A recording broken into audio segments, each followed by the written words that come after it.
Hello, this is going to be the third video dev diary for CK3 A Game of Thrones. I'm Voltaire, the organizational lead for Game of Thrones, and I have with me Swordsman, the 3D lead. Now, right now, this probably sounds like an interview, but it's not. It's we're basically going to be discussing the armors that are in progress right now for the mod. So that'll be cultural and unique armors like Tywin and Rhaegar's armor. And we'll also be discussing the design philosophy behind that, especially Swordsman's own experience and expertise in that matter. So yeah, let's get to it. Sure. Yeah. So the first thing we'll talk about is definitely the design philosophy. We've actually talked about this a little bit in the interview with OPB at ModCon, but I'll just basically reiterate the ideas as well as just kind of give an overview so you can, if you ever need to realize it, just come back, watch it, and you'll know what I mean. So, number one is that we are doing pretty realistic. I do like to tout historical accuracy, and while I do understand it's not it's not our historical world. There's still a few things such as proportions and realism and practicality that are being taken from historical weapons and armor. So that's number one to think about. This is a fantasy world, but it is a low fantasy world, so you definitely want to kind of bring in the physics of how real arms and armor would operate. The next And thing, yeah, I want to add on that a little bit. George is like a medieval fanatic. He collects like medieval miniatures, and he has done it for years. I mean, he wrote the books partially because he loves the Middle Ages. So I think that, you know, although the terms he used might not be the most accurate scholarly terms in the year 2021, he does put a lot of effort in trying to make his world as anachronistic as it can be feel grounded in reality, just with a sprinkle of magic put on top of it. yeah, for sure. Obviously he was quite into it, but the age of information wasn't fully in there, so it was a bit harder to Yeah. find things such as accurate. So a lot of things were taken from like D&D or fantasy games that might not be getting everything one to one at the time. But that's fine. Going it from that, we do want to get this pretty immersive, and we believe that that will help our cause. So having it be, stuff that makes sense, stuff that kind of works and feels like it could work in real life. Like you go to an armor and get this stuff, cosplay our armors, it would work totally fine. That type of things, and we do want to iterate that in that immersiveness, we want to make it immersive for the books as well. So we've said this many times, and I'll reiterate over. The book is our number one priority, and we do want to basically interpret it in a way where it's realism, right? So we want to bring in the words that were used in the book to describe things and kind of see, oh, what would this be? What would its current counterpart be when it comes to arms and armor? But with all that said, let's go ahead take a closer look at the armors I have made. Let's do it. Okay. So we're gonna start by region, and we're gonna start with the north and head down. Um, Beyond the Wall, we haven't actually modeled anything for that yet. We have almost I think every region in Westeros has plans set in place. But Yeah. so to start us off will be the north. Yeah, for sure. So let's go ahead and take a look at the north. There's a few things we'll talk about. So first, we'll just kind of do a big overview. A lot of this, I will say, will either have different colors or will be checkered. If it's checkered, it means it is currently being textured or has been textured. So if you ever see anything like that, that's why that's the case. But if you ever see anything where it has a different color, this usually means that the thing that is colored is made out of predominantly a textile or a soft kit, right? So anything metal would be the gray, anything else would usually be cloth, or at least proportionally. So going into the north, we'll talk about the three tiers. Actually, I'll talk about how we work with the tier system first. So when it comes to the armors, we want to bring in variety, so not every culture has only one armor. Like in base game, we kind of want to make it so all of your characters and will be different. So we'll have some knights having some armor and your lords having different armor, stuff like that, as well as letting you choose how you want to look. Some people like having the heavier stuff, some people don't. So that being said, how we've decided is to have basically three tiers that kind of generalize how we're going to do the armors. So every culture, or most cultures, will be getting three. Westeros, pretty much all cultures will, as they are kind of the main part of Game of Thrones. Usually the first tier would kind of be what lower end like levied peasants would have. Middle tier would be like richer men at arms, and tier 3 would be like knights and lords. So yeah, let's go take a look. The number one thing is tier 1 for the north is predominantly mail armor. Now it is a bit hard to see, like I said, because it is just gray. But basically it's going to be a gambeson with mail over it. This is usually called our habergeon. It is a bit long. Most habergeons kind of end at the hips, but you can kind of see the outline over here. There is going to be gambeson or a type of padding underneath. We haven't exactly decided what. We might do more of like a thick woolen coat, like what Vikings would have, if you want to call that. But we might do a gambeson. We'll kind of see about that, but it will definitely be mail over that. So just a simple looped belt, as well as pants instead of hosen. So tier 2, like I said, it's a bit hard to see with the checker marks, but it is somewhat similar.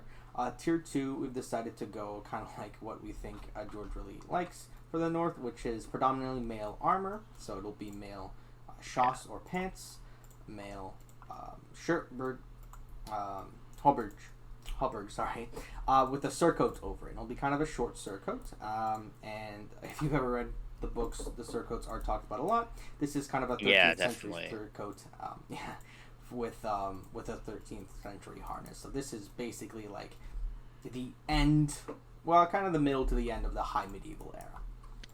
Yeah, we definitely went for a mix of early and high medieval for the north, based on the book descriptions. Yeah, exactly. We'll talk about that a bit more later, but no, it's just a general overview. And then tier 3, it's pretty much the same thing, but instead of having a surcoat over it, well, the surcoat is a bit longer, it has a coat of plates. And you'll see that, and it's actually, we'll talk about that a bit later, but it is a similar coat of plates to the show. So actually, let's just talk about that stuff now. These things are all canon based. So number one is that George did say that the north predominantly uses mail. He said that the further north you go, the more mail becomes apparent. So basically, I think what he means by that is the earlier the time period it's based on. So that's kind of how we're going through this, and that's why I did this. Though they don't really talk about the north other than that too much for types of armors. Of course, like I said, our real life as Voltaire said, our real life as inspirations are basically early medieval Danish or Scandinavian type armors. So that's where Habergeon and stuff, and kind of just mail being the main thing. And then high medieval to late high medieval, that coat of plates. High medieval kind of mail still being the same thing, but more like fully, not just a shirt. Yeah, and generally speaking, for all the first man cultures, we wanted to make sure there was somewhat of a Celtic and a Germanic aesthetic to them. Mm-hmm. So, for example, as Swordsman said, we're using the early and high medieval sort of like British Isles, Scandinavia, Danish, English, Norse look for the north. And this is just planned right now, but for like the different clansmen, both in the Vale and the North, we're going to go more on the Celtic side of things. So we definitely wanted to tie in that clear cultural influence on the way they're depicted in the books into the mod. Yeah, exactly. And we do think that, George has talked about how he wants things to be kind of anachronistic in a way that things will kind of be merged together. So that is what we're trying to do, without it just not making sense at all. But going from that, one thing that people always ask is about the show inspiration. So we'll go through that with every armor. But for this, like I said, there is some show inspiration. The show does look to use mail as the main armor. It does seem to use as well darker, more muted colors, which are something that you'll see once we do have everything textured. So it is something to take into effect. But of course, the main thing we're taking from it is the coat of plates that Ned uses at the beginning. I do believe Robb uses in his armor as well as John at the end. Now, this isn't really a historical piece, and some parts would not work historically, but it is pretty iconic, and a lot of people do like it. So we decided to take a look at it, and at least it would still relatively work well enough. But you'll see that when we talk about the Ned costume. You've actually already seen it if you've seen ModCon. But yeah, I mean, the main motifs, of course, are basically like we do want to take that Danish inspiration for a lot of the kind of decor that we'll put into the texture. At least that's a lot of the art I saw of Ned specifically when I was designing Ned. He seems to have that, which is why I decided, yeah, that could be a good idea to take from. So a lot of animals and, yeah, kind of those more runic looking symbols and stuff. That's kind of going to be our inspirations for that. Yeah, like Germanic animal art, and to a lesser extent, earlier like Gaulish and Brittonic swirls in animal art as well. So really, like we've been saying, that early medieval, even like late classical, you could even say, through to high Middle Ages, northern and northwestern European aesthetics is what we're going for the north. Yeah, exactly. Yeah, and hopefully it's going to turn out pretty cool. Pretty much we've already gone through everything for the north then, but I do want to interject that the helmets are still kind of being decided on.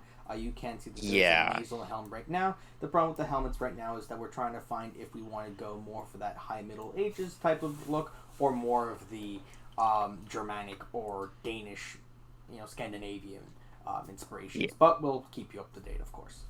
Yeah, so there's that, and we also want to make sure it's not identical to the Ironborn, who also have that Yes. sort of especially northern European influence due to the clear Viking Yeah. influence on the way that they were designed in A Song of Ice and Fire. Definitely, yeah. So we're looking at like Vendel helms, nasal helms, even to some extent the Sudden Who helmet. So if you're familiar with Arms and Armor, I think you've got a good idea what we're looking at here for the North. Yeah, we definitely want to make them different from everyone else. We want people to know who's what when it comes to. So that's what we're trying to find, kind of that middle space between. But yeah, we'll keep you up to date, and we hope to do something good. On that note, I think it's time we move a little south to the east of the North Yeah, for sure. and discuss probably your favorite armor set. Definitely, yeah. So this is the Vale. Of course, so number one, I will say that the Vale is one of my favorites because of what it's based on, but we'll get to that a bit later. So yeah, let's just go with an interview. Like I said, if anything is colored, it usually means that it is cloth, and that's what this is. So you can see that the legs are cloth, and this is going to be just gambeson on hosen, likely. So some hosen shoss instead of pants for this one. But it does have a gorget as well as what are called jack chains.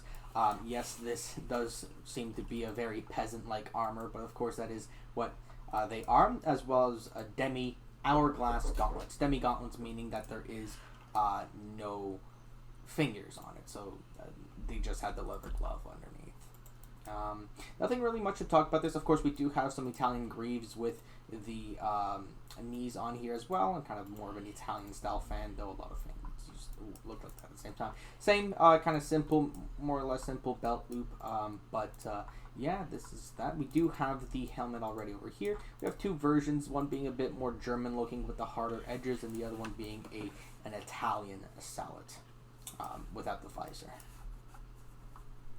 Okay. For the next one, the tier 2, we have bit more on here, of course. So right now, well, this seems to be is colored, so or it's not colored, it's steel, so you imagine a breastplate. This is actually going to be a brigandine or a corzina, really depends on what you'd call it.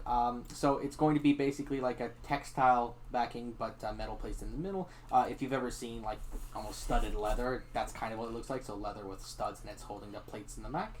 I'm sure brigandine is pretty popular now, so it's pretty much everywhere.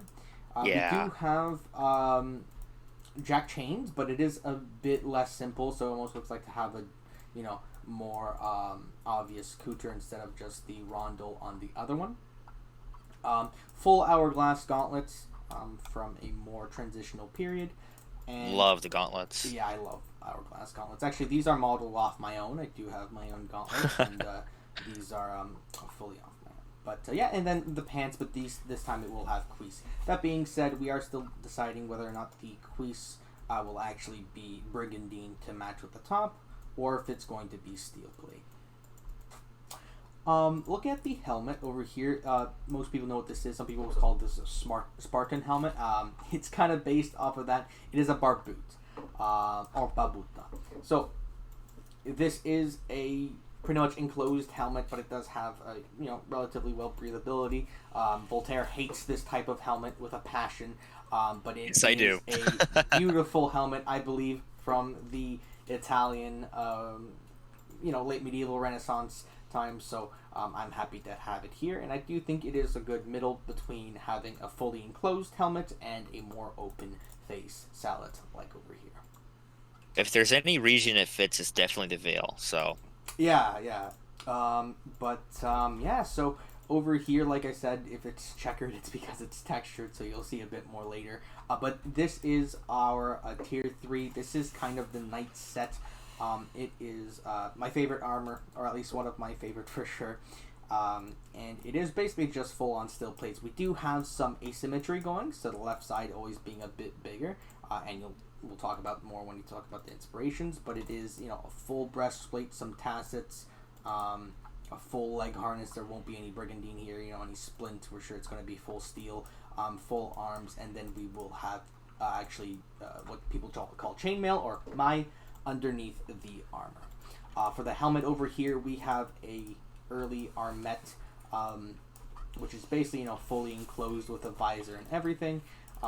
And what's called a wrapper. I've seen some people call this a bever, but it's pretty much a wrapper that will just it's used mostly for when you're doing that the joust or the cavalry, and you don't want to lose your head. Kind of glancing surface. Okay. But yeah, so with that, the canon references to the Vale, there aren't a lot. We do actually hear about rondels and stuff like that, so we do know that they do have that. The thing is that the Vale is basically described almost like the stereotypical, late medieval knights, right? yeah, Knights of the Vale there's yeah, go ahead.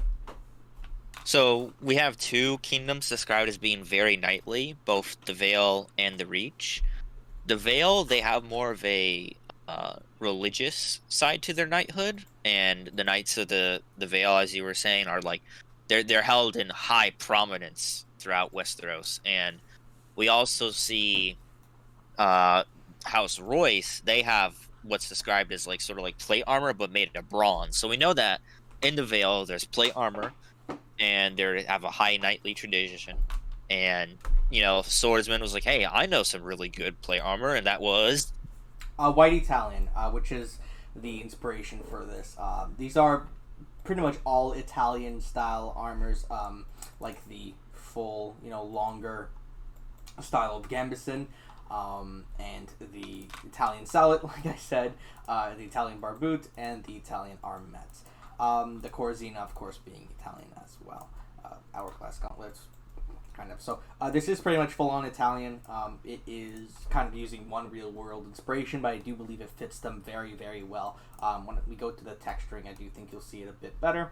But it is a beautiful set. You will also see this, I believe, at ModCon. yeah, the tier 3 Vale armor. So if you saw the ModCon trailer and some of the footage playing during the interview, and you saw that playing steel armor that looked really good, that's what that is there, the tier 3 Vale armor. Yeah, exactly. So, I think this fits pretty well. I think, that is the late medieval. This is like 1450, so right before the turn into the Renaissance. Italian sets are kind of that stereotypical knight, medieval knight, so I thought that fit really, really well. That being said, let's go move on to the show inspirations, and honestly, there aren't many. So the show inspiration, they kind of just had generic plate armor, steel plate, which again does fit the Italian, full plate look. It wasn't heavily decorated like the Germans that we'll talk about a bit later. But there is one armor, which is Servardis's armor, is actually based off of, not even based off of, it is a 1-to-1 replica of the helmet of an actual Italian armor set in a museum. I forget exactly which one, but it is a studded armor set from Italy, so I thought that was also kind of a cool thing to talk about, as I guess we had similar ideas of where to bring this. And of course he is wearing an armet, that the eyes are a bit too big, and that's what we gave over here. I do believe that also in the later seasons, when they show the Knights of the Vale in the north, they have something similar to the sallet and the barboot you have Although I don't think it's a 1-to-1 for either No. of them. So I've talked about this before, but the show does kind of take a dip in, um, I don't know how to say in quality, I guess, for a lot of things, and especially the armor starts to get worse and worse, like right away almost. Yeah. So the Especially proportion, yeah, especially when we're talking about like realism and immersion, yeah, there's definitely a dip there. for sure. And yeah, so the proportions are off, but for the show, but I think they kind of tried to go with this type of look. I will take a small overview for Royce. Because it is a very unique armor set. However, this is going to be fully talked about a bit later once this is eventually textured. So for Royce, it is similar. You can see that it's basically the same bar boot. We have so many helmets going through, and I think that Voltaire would love to talk about that. Really, it's a bronze armor set, but I did say the color usually means it's cloth, but over here, anything that is colored means it is bronze. So I'm basically taking some historical bronze armors, like, Greek greaves, German or Greek cuirasses, some Dendra panoply shoulders, and putting them in alongside with contemporary, at least for them, contemporary styles for the cuisse and the arms and stuff like that. And just trying to kind of make a nice blend between the two, though honestly at the end it'll probably all still be at least colored bronze. I would talk about the helmets, but honestly, I think that Voltaire would prefer to. So if you want to go with that Voltaire, you can just pass it to me. So as we mentioned, I'm not a fan of barbutes, although Swordsman obviously is, and I do have like a soft spot for the Royce armor because I'm a pretty big fan of northwestern European history, and I'm a pretty big fan of the Bronze Age. So it's kind of like a there's a consolidation of interest here with this rune inscribed bronze armor. Yeah. And when it comes to the helmet inspirations, now when we were doing the design process, essentially what happened was that Sword and I would sit down and talk about it a few times and bounce off ideas, list off things until we had something approaching a general idea. And in the case of the Royce armor, first, I suggested, well, what about a Corinthian helmet? Because that's like the stereotypical bronze helmet. We thought about it, and it's like, that does not fit First Man. It doesn't fit the Vale. It doesn't fit the Royces. I'm like, true. It's also really obvious. So then we went on and started bouncing ideas. Okay, what about like a Celtic or a Germanic helmet? And if you look at what we have here, that one especially, that is a very, I want to say, they come from the Gauls during the Roman era. Yeah. Or a little before.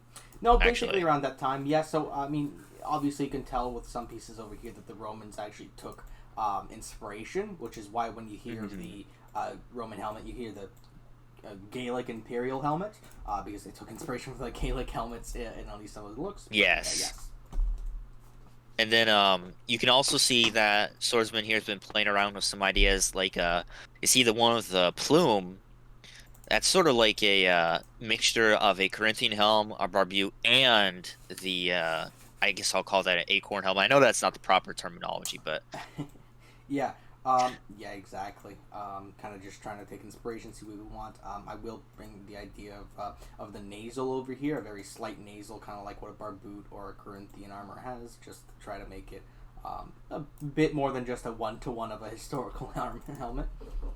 Yeah, so we want the Royce armor to feel unique, and that's for every described armor that doesn't necessarily have a detailed description like Rhaegar's, which we'll get to eventually. So, in the case of the Royce armor, it's just like we really want to get that like unique, some family kept their bronze armor maintained and potentially used magic to keep it working.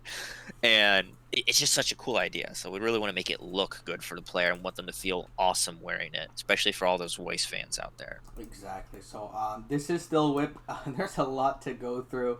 A few things I'm unhappy with, some things I want to change. So I will keep you up to date. Honestly, this is probably the armor I stream the most. I've been streaming this one for 3 weeks because it's taking me so long. Yeah. So if you ever see me sitting in the voice chat alone in the Discord server, feel free to hop in. Honestly, I'm probably working on this, and you can give me your thoughts.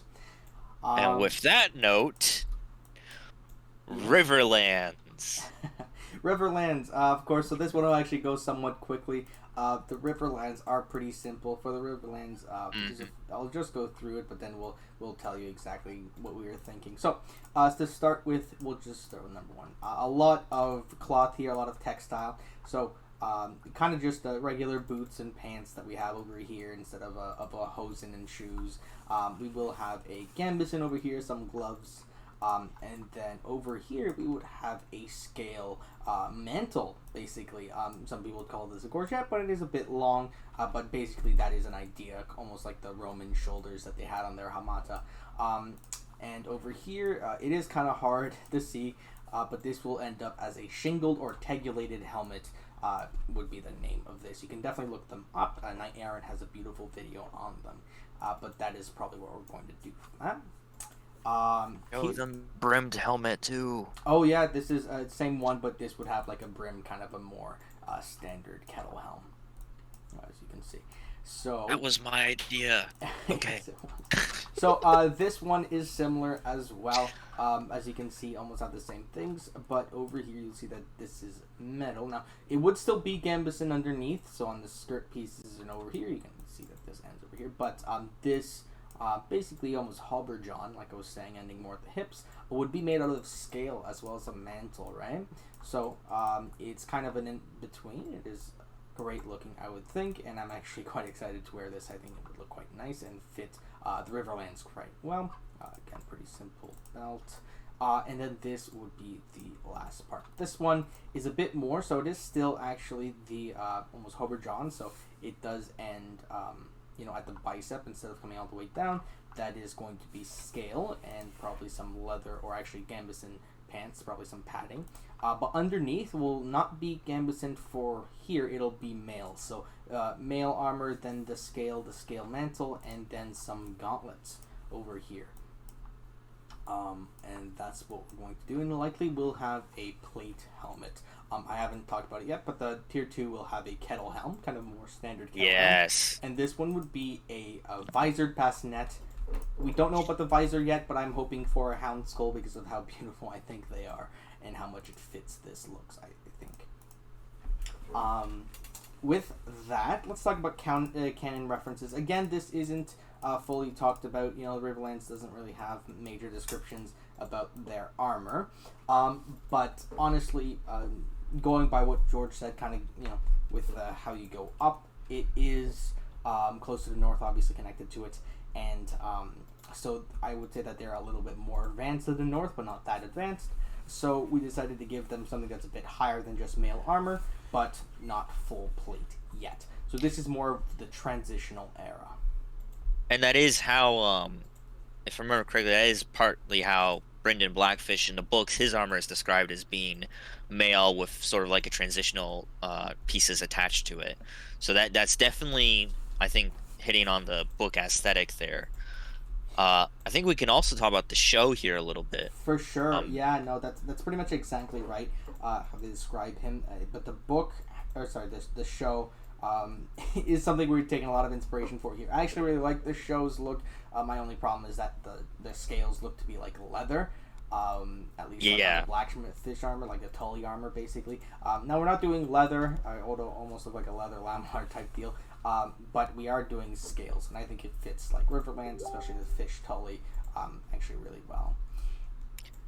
So it's kind of interesting because we got a mixture of the show and the book depictions of Brynden Blackfish here, trying to merge them into like a really nice tier 3. I don't think we've started work on Blackfish's unique armor yet, which will be based almost entirely off of the books. Mm-hmm. But for the generic tier 3 Riverlands, we definitely, I really like how we're merging the mediums here to get at something like really immersive and cool. Yeah. Honestly, that's actually one of the armors that I was told that they wanted to see the most. The kind of Tully armor. So I'm happy to definitely be bringing that into the world as well. Honestly, there's not really that much to talk about when it comes to the Tully stuff. So the motifs will always be, like the fish in the Riverlands. Yeah, fish water. Yeah. It's kind of in the name. Definitely. not many other motifs. Honestly, I will say that if you're thinking these armors looks almost too simple and almost too, not dirty, but like peasant-like, that is kind of a point we're trying to make, right? It isn't supposed to be the highest tier knights. These are not rich people, but proud. It's people. the Riverlands. Yeah. Yeah. If there is described like plate armor for houses, and even if there isn't, we might make mod cannon ones eventually. So there will be a lot of variety later on. Yeah, these are your generic stuff. House stuff, like we were talking about the North earlier. You know, I'm pretty sure. What was their name? Boltons have plate armor. Exactly, yeah. Great. So with that, let's go ahead and move on a bit more west. Westermen. Yes. The West. Honestly, this is probably the most fun I've had making an armor, or at least one of the most. It's beautiful. It is quite beautiful. Let's just jump into it. God, that helmet. This one, yeah. So, to start with, let's talk about Tier 1. You'll see Tier 1 is actually pretty high tier for this, right? Compared to the North and Riverman that almost had, like, nothing. This one has a full breastplate, has some German Gothic gauntlets, and some knee protection. Underneath will likely be padding, and over here will likely be gambeson. But over here on the head... German kettle! Yeah, we have a kettle helmet that basically has the brim coming down, and you have the eyes peering through. This is a slightly dumb-looking helmet. It definitely isn't what you'll think about when you think of your stereotypical knight. But it's real! But it is real, and it is a more peasant-type helmet, or archer. And honestly, I thought, and... Voltaire brought this up to me, but it does kind of look like to be the real world inspiration for that kind of closed weird thing that they have in the show. So honestly, I think it works quite well. Moving from that, we'll go to Tier 2, and you'll see it's a massive jump. They're already at what is called kind of a German Gothic look. So it is full plate, smaller shoulders still, but full plate, gauntlets, crease, everything there. A gorge, or this is more of a bever. But we also have some cloth over it. And this will be kind of a surcoat. It is a bit more appropriate to call it kind of more of a tabard. A small thing, doesn't really have the long split in the middle and stuff. It's kind of just to show your colors. But I think it fits over here quite well without disrupting the steel plate too much. But yeah, over here we have a German sallet and bever. Honestly, I think this fits them very well. I've seen a lot of depictions, I can't speak, of Westermen with this armor style, or helmet style. Yeah. So I think it fits them quite well, and I'm pretty happy to have it for them. One last thing on the helmet. If you look at the tail on it, it kind of evokes the imagery of like a lion's mane and like the large hair kind of deal going on. So, yes. Yeah. I love it, man. You've done great work on this. Let's move on. Thank you. And then the last one is the Tier 3. It actually is quite similar to Tier 2. However, it has a bit more. So it does have tassets put on here. It has a bit bigger coutures, as well as a full shoulder pad over here, and on the right as well, with a big old rondel over here. But of course, the main thing you guys will see is the sash, which is looking very beautiful, and will have some beautiful patterns across that as well. It does have sabatons where the other ones didn't. Very pointy armor. We'll talk about that a bit more as well. And the helmet for this one is still being decided on right now, but it will likely be a late style of great bassinet, or perhaps a bigger helm, like a frog helm, closed helm, or that type of thing. Yeah, something like heavy plate, essentially. The Great Bassinet is inspired by the armor to the right of that, which is Tywin's unique armor. And, of course, that's textured, and it was shown at ModCon, so we'll discuss that more in detail later. But in the books, moving on to the canon inspirations here, the Westermen, they're rich. I mean, they have gold mines everywhere, even out. They have silver mines. Basically, all the lords there have a good deal of cash or a long story tradition, like the Craig Halls. So it's reasonable to presume that most of the armies in the West, not even exclusively Lannister ones, have pretty damn good armor. And I think that also the way the Western men are depicted culturally kind of evoke that like almost like a Central European, Western European, like strong power kind of feel. Yeah. Maybe the strong monarchy of France or the powerful lords of Germany. So we went for that German Gothic look, as Swordsman mentioned. And Yeah. So we'll jump yeah. into the real world inspirations from that then. This is Mhm. German style armor. Basically down to the T. These are German gauntlets. This peak is definitely more German. I've talked about the pointiness of the armor. That is a German look. Though of course it was an Italian armor as well. And this breastplate is a very German look, as well as a little tail over here, the German kettle and the German sallet. As you can tell, this is very German style. It is kind of a one-to-one, not of any armor in particular, but of the style of the mid 15th century for Germany. This style, the reason why I chose it, especially compared to the mid 14th, 15th century style for the Vale, is because these armors are usually seen as more decorated and more rich. You can't see it right now, but these armors are very heavily fluted, which means that they have a lot of ridges in their armor, and this kind of invokes that almost noble and someone who can afford that much decoration, that embossing, right? Yeah. And yeah, that's why we took inspiration here. But I definitely thought that a good alternative to the Vale's white Italian, to having the West be that German Gothic. So from that, talking about show inspiration, I don't think it's any secret that this massive sash is based on Tywin's that he does have in the show. Now this is tier 3, but Tywin does have his own. Tywin's armor is of course based on the tier 3 as well. This is going to be kind of their version of a circuit. We talked about tier 2 having theirs, and for tier 3 it's going to be the sash, just kind of being a bit more noble, being a bit prettier, and something that you would see your lord walk down in, I would think. Yeah, that snobbish regalness that the Westerman families like to hold about themselves.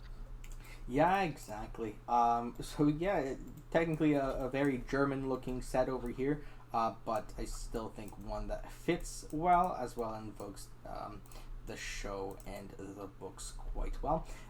Speaking of that, basically the motifs of here would be pretty standard. It is the lions, the gold, the richness, and the almost authoritarian look that definitely. they have. Authoritarian. So I think it really fits quite well.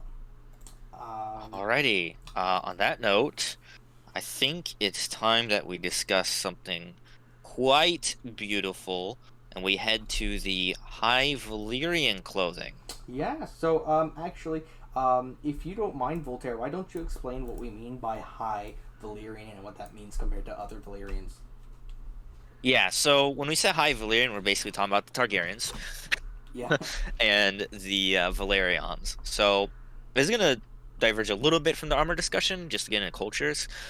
The way that we are currently planning to handle Valyrian culture is to kind of go off of what we did in CK2, with having Westerosi and Essosi Valyrian, and then you have the free cities in as all those different, like, if they are bastard Valyrian cultures, put that in there. But then you'll have like the High Valyrian, which is exclusively Targaryens and Valerians, pretty much the Dragon Lords and people who could still ride dragons of Westeros at this point in time. If we ever add a earlier bookmark, which, to be clear, a pre-Doom bookmark would not be possible for the main mod, that'd have to be a sub-mod only.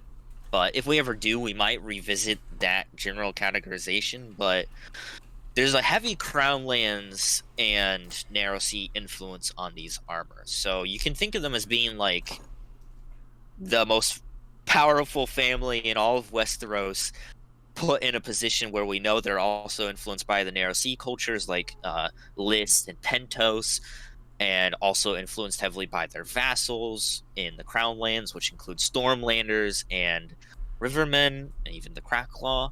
and then a little bit of just the general, well, shit, I'm the king, I should have the best armor, and then that reach and Westerman influence. So I think it's time to go back to swordsman, so you can describe the rest of this. Yeah, for sure. So yeah, let's go jump right into it. Okay, well, it's loading now. Okay, so we'll talk about tier 1 again.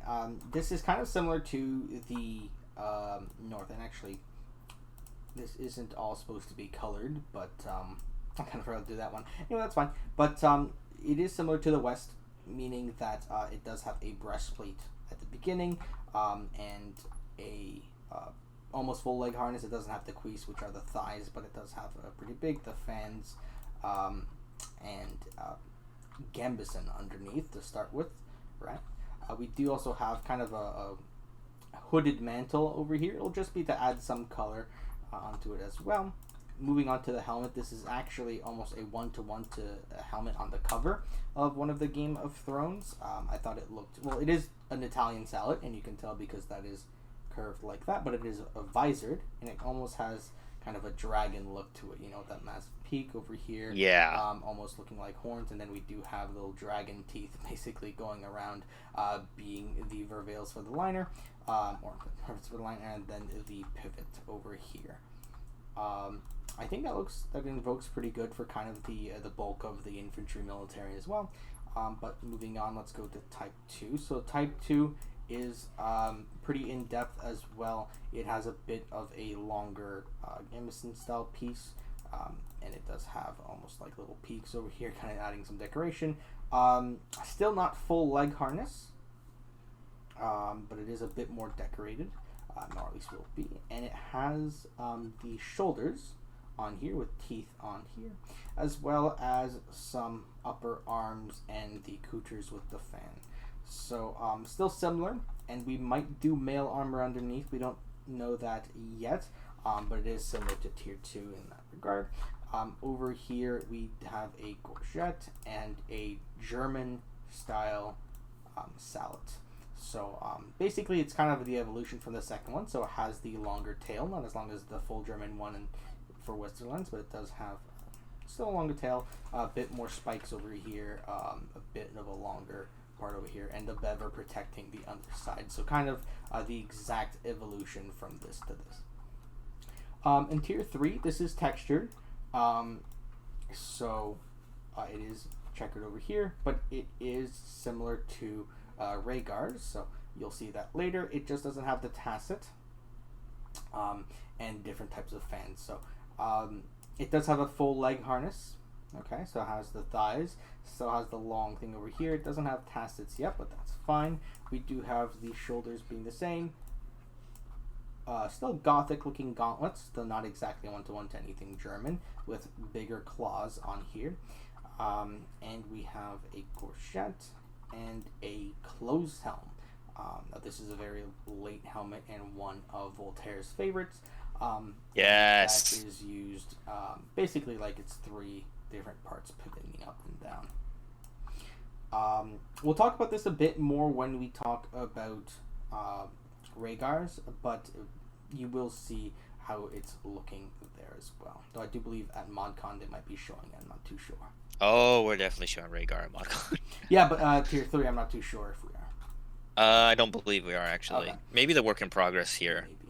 But yeah, we will look at Rhaegar a bit later. Canon references. Well, actually, there's a few for Targaryen, as you'd think, though obviously they're not going to be in the, or at least most of them are not going to be in the regular Game of Thrones. Number 1 is basically Rhaegar. He does have the big ruby that you'll see on the chest, so we'll talk about that a bit later.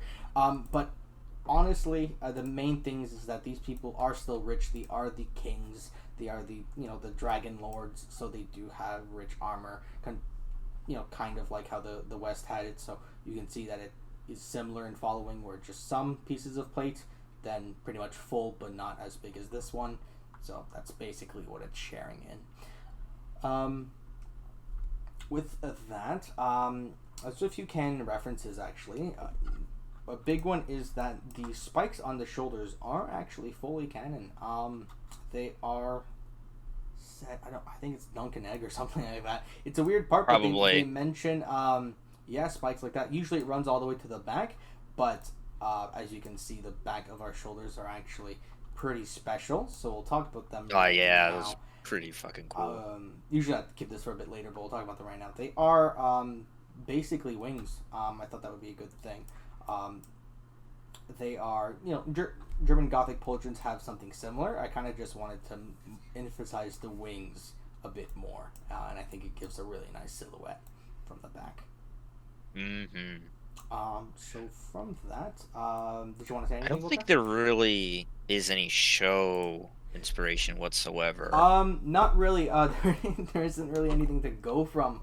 So Yeah, we'll kind of skip that one. I guess the only thing we could think about is the King's Guard, of Rhaegar and at the even end, but we then, don't have anything from then. yeah, It's not. yeah, no, there is absolutely no influence from the Tower of Joy scene on, I think, anything but maybe North Tier 3, honestly. Yeah, Which is, again, exactly. that's just Rob's and Ned's armor from the beginning of the show anyways. Um, Yeah, exactly. So real world inspiration? I mean, let's see. What that's type of plate is this? this is a bit difficult. So I will say before anything that this is the most fantasy armor I've done yet. I'm okay with this Mm-hmm. because Targaryens almost feel like the flamboyant ones who would wear armor that doesn't make sense. Um, Definitely.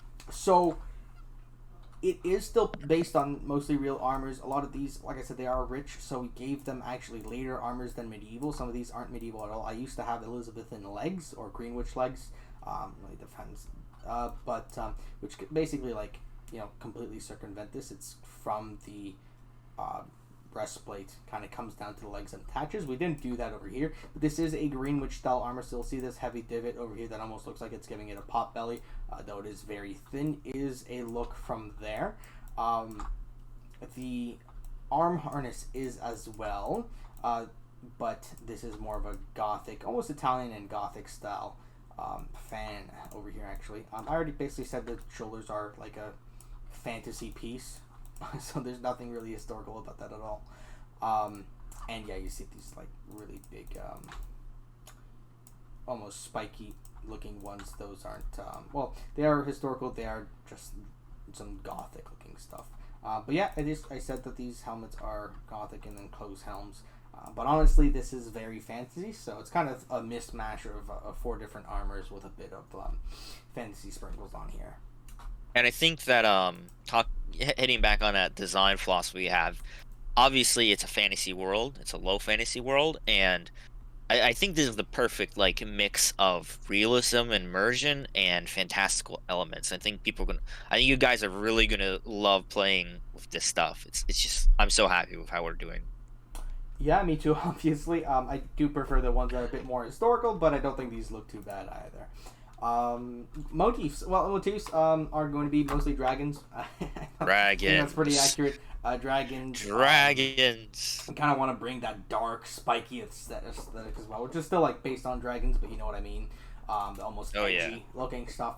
Mm-hmm. That's pretty much all of the motifs on here. There's a few other ideas, but it is basically all that. Fire, of course, being a big one. Basically anything that surrounds dragons, I guess, at that point. Cool stuff. Really, it's mostly like stuff like that. Yeah, I thought the dragon wings were pretty cool. The teeth, the vervels and stuff like that being teeth as well. And the very spiky armor, I thought, also brought back the look of dragons and the big claws and stuff like that. Alrighty then. Yeah. Let's move on to the Stormlands. Absolutely. So, Stormlands have a beautiful set of armor as well. I've actually had to make this one 2 times as well as the white Italian ones, or Valens, accidentally. Always But back up your work. yeah, always back up. It's a good idea.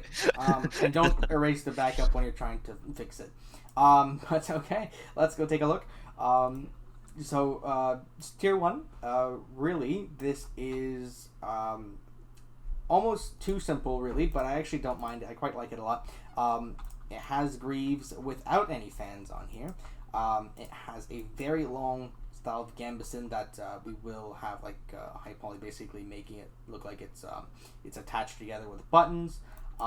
It has a mail mantle or a hood. I don't remember exactly what we decided, but I do think that the mail is a better idea. And over here we'll have kind of a cut to make it where it's like a sleeveless gambeson over, almost like a jupon really. So mail underneath, jupon, and then gambeson underneath. A jupon, if you don't know what that is, it's basically padded armor. So if you want to think about it in layers, it's going to be gambeson, then your mail armor, and that'll come out of the sleeves over here, and then your jupon over that. So there's quite a few layers, and I think it is pretty nice looking for the Stormlands. Over here at tier 2, similar to the White Italian actually, or the Vale, sorry, tier 2 Vale, where it has a Corazina or Brigandine. This is probably going to be a bit more the regular Brigandine style for the chest. It still has the jupon look, so gambeson over the mail armor. Alright, so this will be, padded over the mail armor. So again, this will be padded, and mail over here. We are still deciding if this is going to be mailed, but I do believe we decided to be more like a rigid, almost, not surcoaty, but kind of to add that color back on, so a yellow mantle. Some arm pieces and a counter. And then we're going back again with some hourglass gauntlets to bring back that transitional period that we have going on. And then a full Italian leg harness. So, this is middle. I think it fits pretty well, but without being overly protective like the Vale and Westerlands. So I think it's pretty good. And then let's go ahead and move on to tier 3. Tier 3, honestly, Yes, this is tier 3. beautiful. I think this one looks awesome. It Yes. has a breastplate, and then a jupon, and then mail underneath. So it's kind of all the layers that you'd want. So again, if you want to think about layers, it's gambeson, or you're padding underneath, not a full gambeson usually. So padding, mail, your breastplate, a jupon, and then your breastplate. And then we do have a plaque belt over here, which is basically like these little metal squares. Again, some armor over here, though the couture are a bit more stylized over here. Similar gauntlets again, and a full leg harness. Something I will say, over here actually this would be Brigandine, or some splint armor. Over here it will not be. Something I will say though is that for the Stormlands, there will be a lot of fluting likely, so we're kind of bringing in that Maximilian style fluting on a transitional period, but we'll talk about that a bit more in the real life inspirations as well as the motifs and cool stuffs. Yeah, so for canon references, honestly there aren't that much either as well, but if Voltaire has anything to say about that, go ahead. Well, when it comes to like the canon for the Stormlands, we're mostly going off of like the general feel of their culture and characters from there. Like, of course, Robert Baratheon, who has his own unique armor based on the tier 3. So we definitely wanted that like strong, imposing look. We didn't want them to be as explicitly like rich as the Westerlands, but wanted them to be equally martial. And at the same time, we didn't want them to be like poor, like say the Riverlands kind of are. We also wanted them to seem kind of like practical, like the Riverlands are. So I would put it in like the mid range of the armors, upper mid range maybe, and definitely in the top for the looks though, because damn, dude, oh man, that belt. Definitely. So honestly, transitional period armor is one of my favorite. I think it can look so good, especially jupons brings so much color to the mix that I can't hate on them whatsoever. But I do think Voltaire got it on the nail that we don't want them to make them as rich as like the Westerlands or the Targaryen stuff like that, and we don't want to make them as poor as Riverlands, so we kind of put it in between. So this is more of a late transitional periods, right? This is kind of right before we do get that full plate, but it is still a transitional period style of armor. For the helmets over here, we do have ideas, though it's not made. The number one would be a visorless bassinet, or bassinet, if you want to call it that way. The middle one would likely be a clap visor bassinet, and the third one would be a Venetian great bassinet. And this will be shared as well with the Robert Baratheon armor, which you've actually already seen the helmet, though this was before it was wiped, so I'm going to have to recreate that. And that's if you've been on a Discord server. Yeah. So join the Discord server. If you want to see a sneak peek of how that's going to look eventually. So moving on to the real life inspirations. Real life is basically transitional style armors, brigandine stuff like that. Actually, I forgot to talk about the mantle over here. It is probably going to be either a rigid Palazzo Ducale, I believe it's pronounced, style kind of gorget, or kind of a rigid male gorget. So we got an idea on there. But yeah, so it is stuff like that. There's actually no other real world life inspirations, though, like I did say, we're likely going to do some fluting based on Maximilian style armor. So that's basically like heavy fluting. Usually it's not as curvy as German Gothic style fluting. Germanic be a bit earlier. But it is super heavy. So you can take a look at that, and that's likely what we're going to do for here. Show inspiration is not Really? I mean, I just barely based on the early scenes of Renly, but not really. Just in the general, they have plate armor. Yeah. Like the helmets that Renly and Stannis' army both use, the Burgonets they have. We're going to use the Burgonet inspiration, if anywhere, in the Crownlands, not in the Stormlands directly. Yeah, we didn't think it fit the style. Burgonet is actually a Renaissance style helmet, so I don't think it fits at all, and I actually specifically don't like them, unless it's an enclosed one or visored, I guess you could call them. So, we haven't used those for here. That being said, I will mention one thing that I recently noticed, is that if you look at the point where, the famous breastplate stretcher scene, you will see Robert It's a trying great to put on his armor. bassinet. And he has his helmet in the background, and exactly, it is a great bassinet. It's almost exactly Yes. the one that I'm trying to make, except on theirs they have almost a stereotypical hound skull style type visor, and I'm making a Venetian style visor. Though we are bringing in some things that kind of the hound skull had. So even without knowing, I kind of use an inspiration for the show, or at least the show and I had the same idea to go with that. Yeah, that's intimidating helmet. Yes, the intimidation factor of the Stormlander, and especially Robert's armor in particular, is just really what we wanted to go for there. Definitely. But yeah, honestly, there's not too much cool stuff about that. Motifs are actually going to be stuff, yeah, like thunder.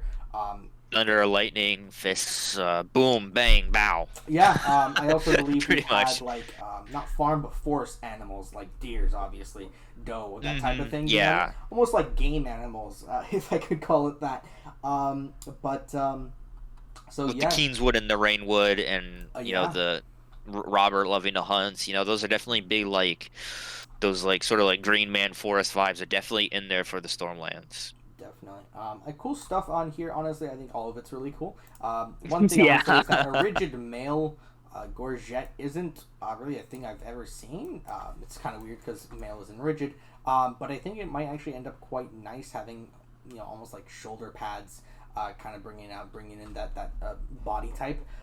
That wide body type, as well as the plaque belt, is always a beautiful thing to see on that type of armor. Alrighty then. I think we're ready to show some unique armors off with the texturing work. Yeah, so let's go ahead and bring up those, and we will be right back. Alright, so welcome back. We're going to show you some beautiful, beautiful unique armors for some of our characters. Now, first up is the beloved Ned Stark, Lord of Winterfell.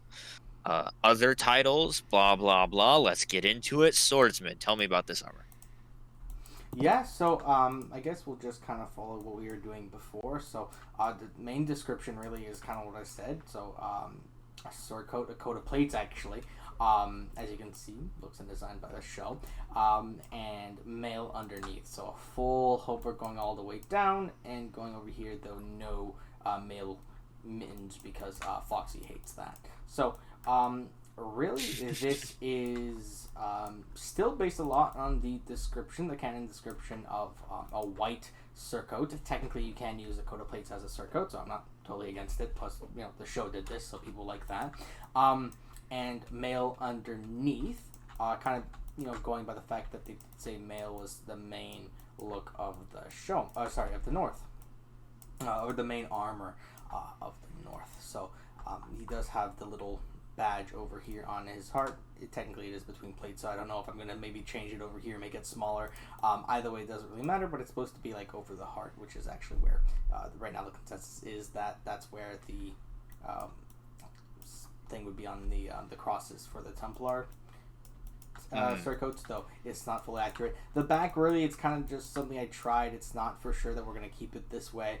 Honestly, it's mostly just I didn't want to do this very small thing all the way again in the back. But honestly, you're not even going to see the back in CK3, so it really depends. I'm probably going to change this a little bit more, though, to match a bit better with the front.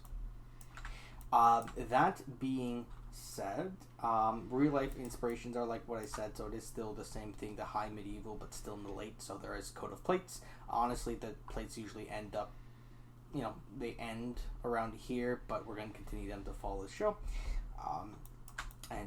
Show inspirations the same thing, right? It's just a good place. It is pretty basic in terms of arm, which is why we started with it, but I think the north is meant to be basic, so it's not too bad. Motifs, there's not really any that much. Honestly, that will probably come more on the capes and stuff, like the fur. Of course, it does have the badge that is canon, not the badge of a sigil. Kind of just a more simple yet very effective and beautiful looking armor style for Ned. Did you have, Yes. Yeah. Anything to add? So the canon description of what Ned's armor is, we don't necessarily have his armor described on the wiki, and of course I'll feel like opening a book right now, but he is described as having a white surcoat with the gray direwolf of the Starks on it. And of course, obviously this isn't a surcoat, but we wanted to go for that mix of the show and book aesthetic. So as we said earlier, for the Northman tier 3, we took that sort of coat of plates looking material from the show and slapped white on it and the direwolf, and I think it actually comes together rather nicely. Yeah, I think so too. And honestly, you were saying that coat of plates is on a surcoat. It isn't, definitely, but it's used as one, right? Like, it's basically the same thing. You show your colors, you show your sigil. It was done in medieval times, so almost think of it like a protective surcoat. Yeah. But with that, I don't think there's too much more to talk about, so let's go ahead and jump into Tywin's armor. Yes, let's do it! Alrighty, Tywin Lannister, Lord Paramount of the Westerlands, War of the West. You know the bill, former Hand of the King. Let's get to it. Yeah, so let's just go through this. Of course, it is a bit more complex than the North or Ned Stark's armor because it is full plate. We'll just go through the description. It is still that German Gothic with quite a bit of fluting you'll see here and there. So highly decorated, though obviously that's not its main parts of decoration. It is a full thing, so the full cuirass, the full cuisse, the greaves, the sabatons, the knees, upper arm, counter, all of these things, they're all here. Of course, missing over here, but that's mostly for desperation. And the sash. Canon references.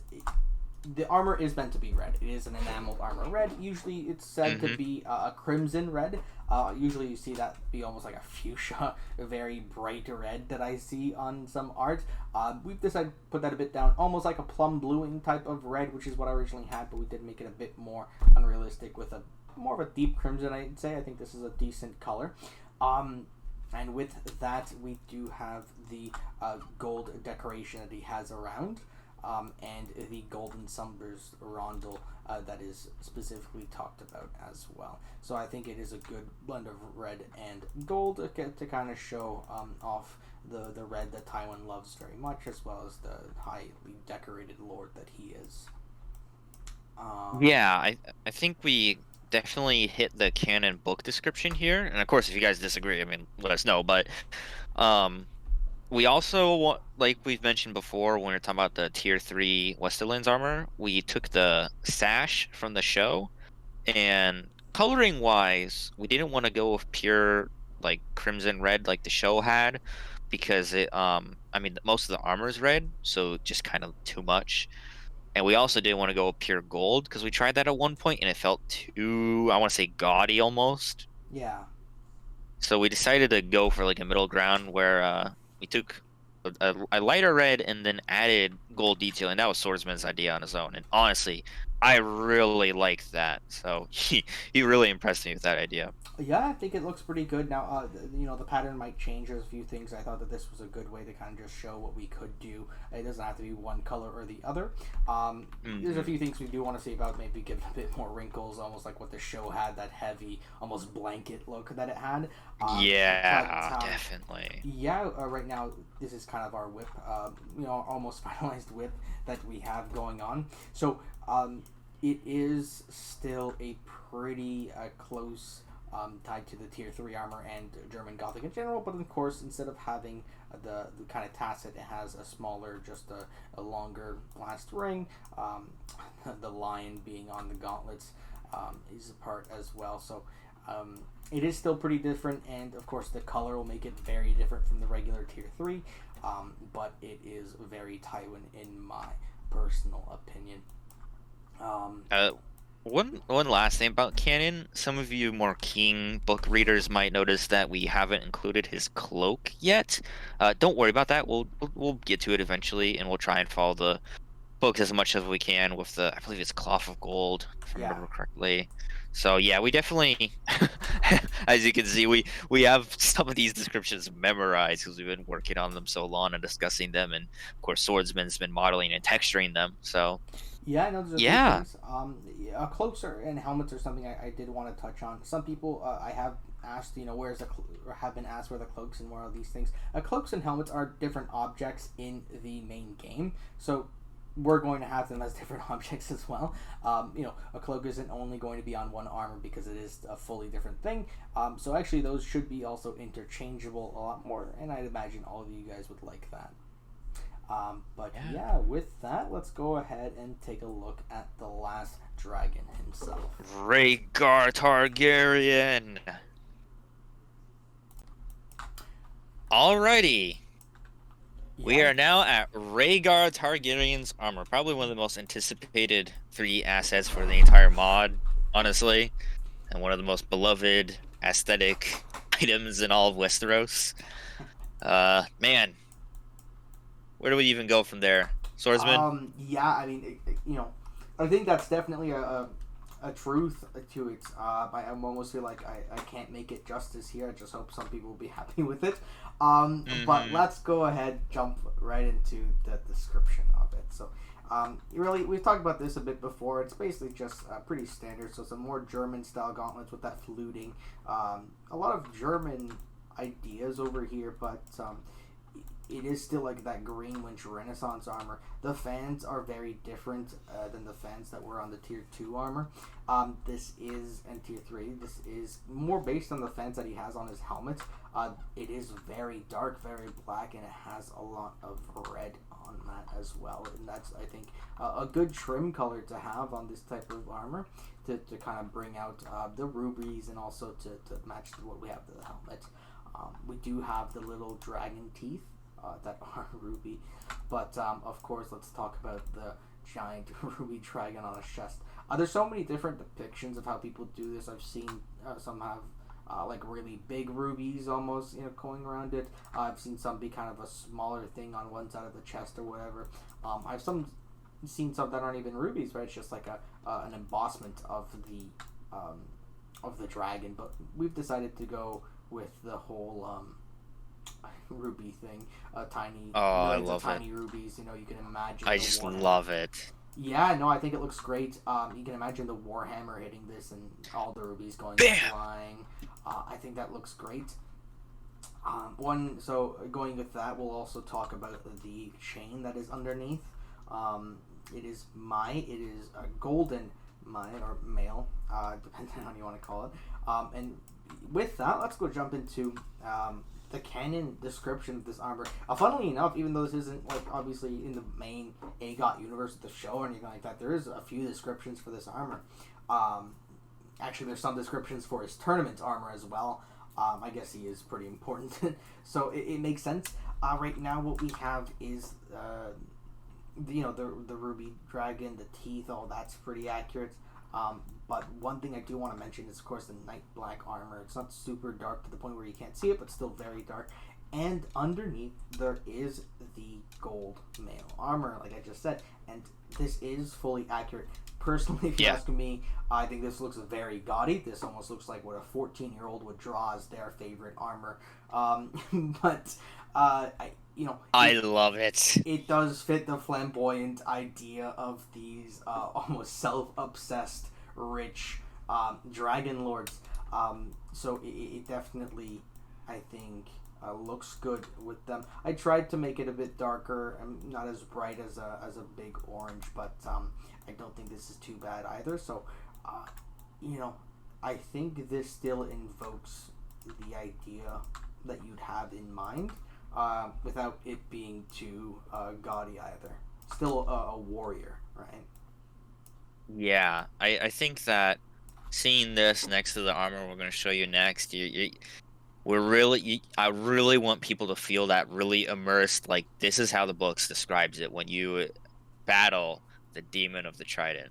Yeah, for sure. And talking about that, I do want to kind of look at some cool parts. I was talking about kind of the almost claw-like knuckle guard, the little rivet over here that would help it move.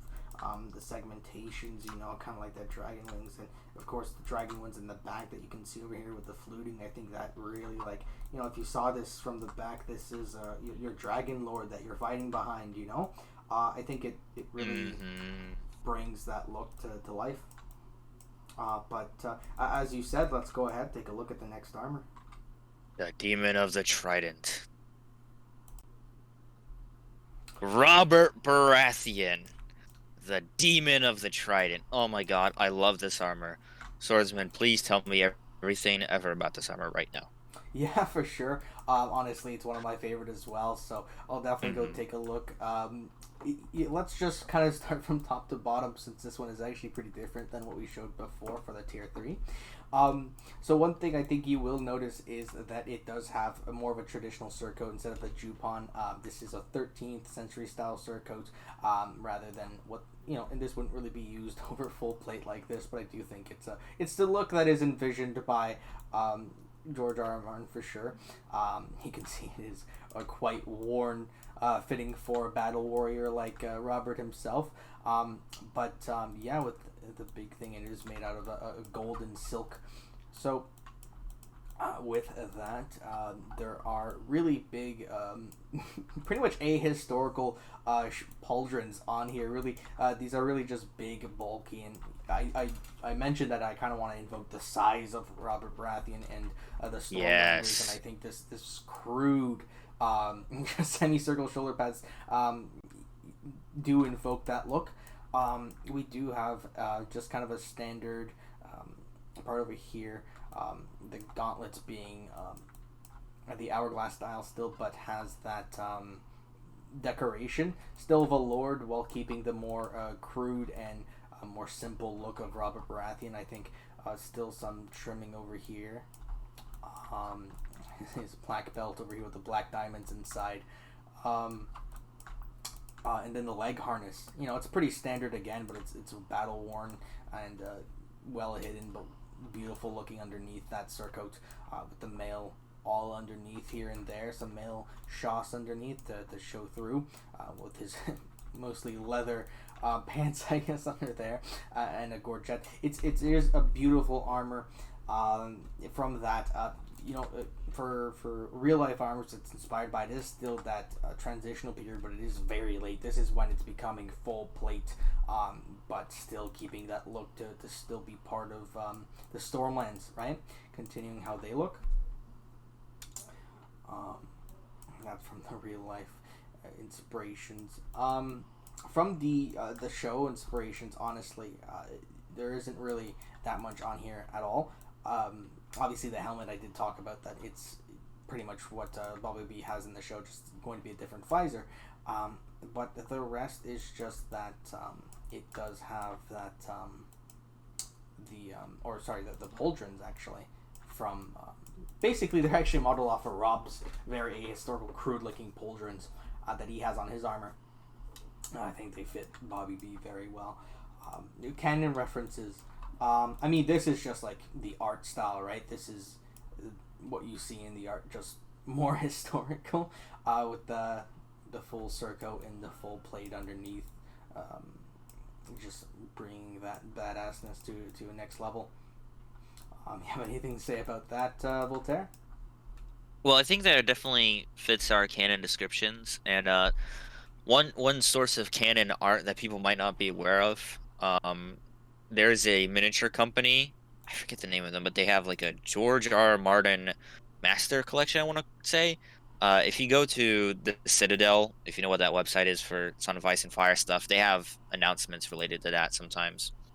Mm-hmm. They have a Robert Baratheon figure where he actually has a shorter surcoat, but otherwise is fairly similar to this. And that kind of like influenced our depiction of him and especially the helmet, actually.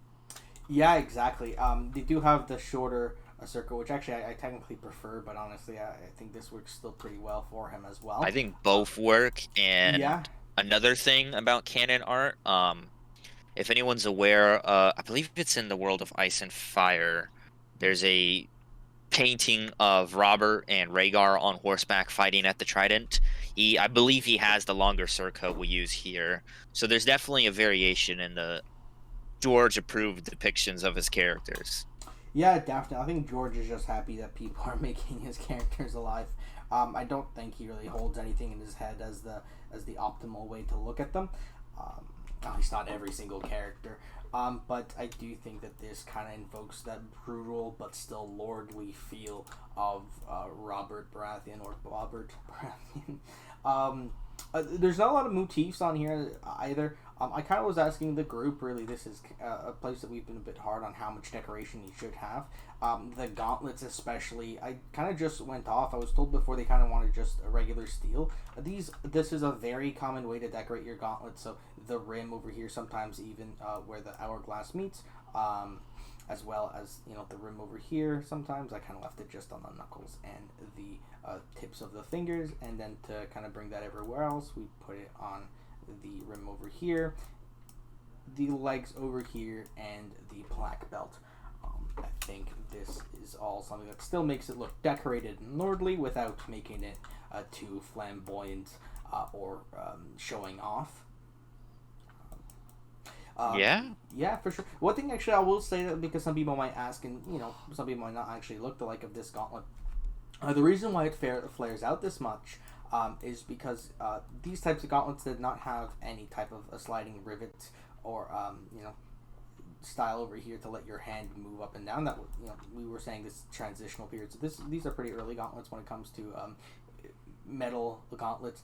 So what they had to do was kind of flare this up. So this is at your wrist where exactly it'll join. So if you move your hand up, you'll eventually meet this, but you can still move relatively well.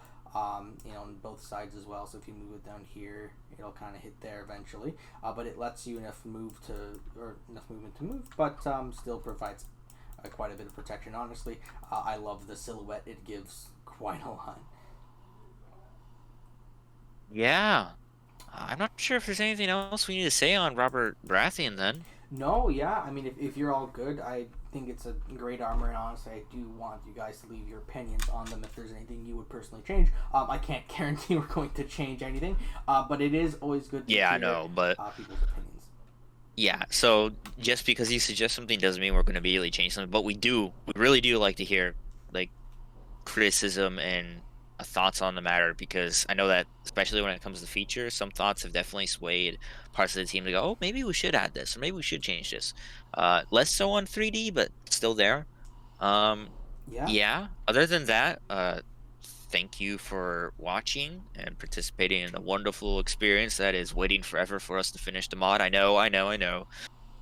But yeah, I think that's all, guys. That is all we're going to talk about. However, I do want to thank you. Of course, I am the swordsman, and thank you for seeing all my armies and what I've been working on. We did kind of skip over the weapons, but maybe we'll be doing something about that later. But yeah, thank you guys for watching. Leave any questions or comments in the comments down below, and of course join our Discord to see any update like this as well. Okay. Alrighty then. Perfect. All right. Goodbye, everyone.